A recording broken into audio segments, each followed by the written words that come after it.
Let's talk about the 1-3-1 power play. This is the one that you see most often run in the NHL. So this is the famous one that Ovechkin scores all his goals on. He sits down in that particular slot where the F3 is, waiting for that puck to come in, and so he can one-time it and give it a blast.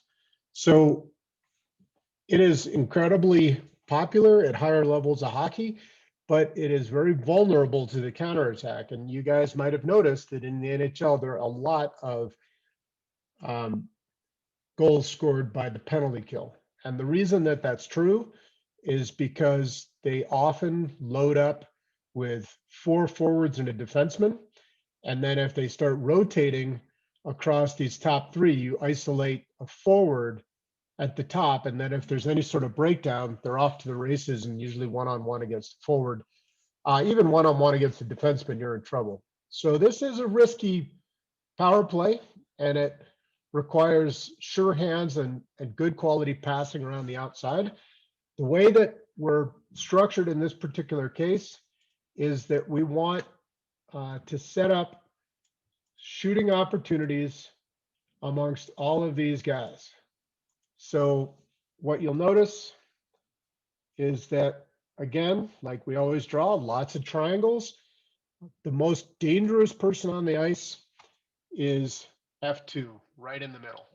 So the best possible scoring opportunity is to try to feed a puck into F2 for a one-timer. So the person that we're going to have in the middle of for F2 has to be sure-handed with the puck and be willing to catch it and let it go without a moment's thought, kind of thing. So on this particular case, like many of our others, we're going to have a right-handed shooter on that side, and we're going to have a left-handed shooter on this side, and then the other ones, it doesn't particularly matter. We can basically set up on either side with F1 being a righty or a lefty. The idea then, of course, is that we're going to take a one-timer shot, so you want the inside hand ready to blast away. This works well when the puck movement is quick and it starts getting the defenseman to chase, okay? And then the ultimate sort of play that you expect to see is if that puck skips across, it usually opens up a lane because the defensemen are responding to the puck and the goalie is moving from right to left. And so if you can get a pass quickly and get the goalie to move, you want that one-timer to try to find an open space. Skip passes are deadly. With the skip pass, what I'm talking about is trying to get it through the defenseman and then go on for a one-timer, put it on net. F2, your job is to prepare and be ready for a one-timer if you can, but then always be ready to crash in a rebound if we can. F1 is circling around the back, waiting in case there's a puck. They're going to get on that thing quickly.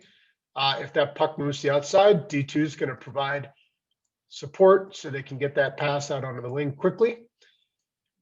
Then if the puck is moving around to the top, F1 should be looking to slide up, potentially for a tip or to disrupt the goalie's eyesight, be ready to move back down. And if the puck is moving over onto F3, sliding in potentially for a backdoor pass here, tap it home.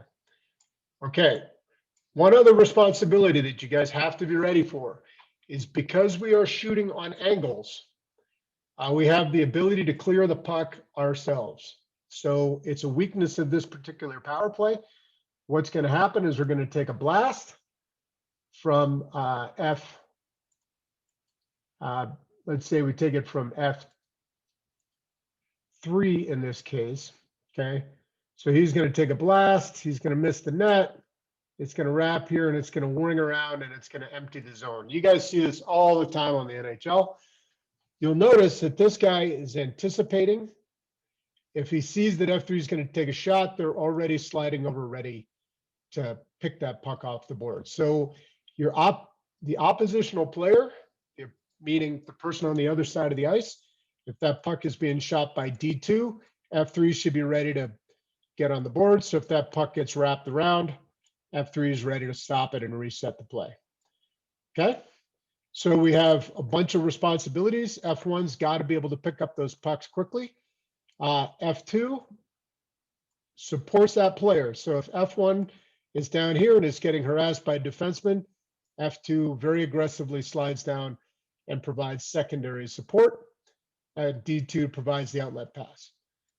What we're going to look to do is move that puck around the outside, and if players get in trouble, okay, we're going to dump them back into the soft parts of the ice, right, which are in here and in here, and so on. So if D2, D1 get in trouble, you want to toss that puck in there and let F1 go and get it.